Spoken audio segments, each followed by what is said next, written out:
Depuis l'indépendance du pays en 1960, on peut dire que le pays a bénéficié de pas mal d'enveloppes financières en matière d'aide, mais nous restons toujours sous-développés. Pourquoi cela? Je pense que la question doit être posée. Les responsabilités aussi peuvent être partagées. Peut-être que ça vient de nous, peut-être aussi ça vient de l'aide. La qualité de l'aide. Ce que nous savons, c'est que dans d'autres cieux, il y a eu aussi de l'aide qui ont contribué au développement.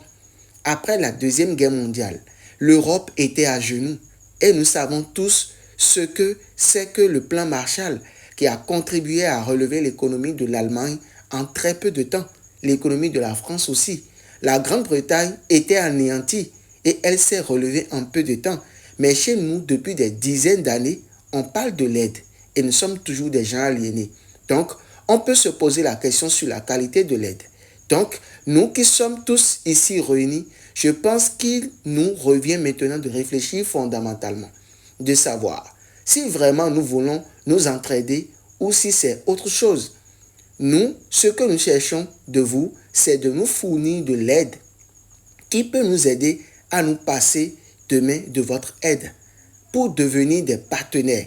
Parce que quand vous gérez quelqu'un qui n'arrive toujours pas à s'en sortir, vous-même, vous ne vous enrichissez pas. Quand celui que vous avez aidé arrive aussi à s'en sortir et devient acteur de développement, ça profite à tout le monde. Nous avons des aéroports à construire, nous avons des universités à construire, des écoles, des centres de santé. Sans sécurité, il n'y a pas d'investissement sécurisé. Nous voudrions que les partenaires financiers et techniques soient plus sincères et plus orientés vers une coopération réelle.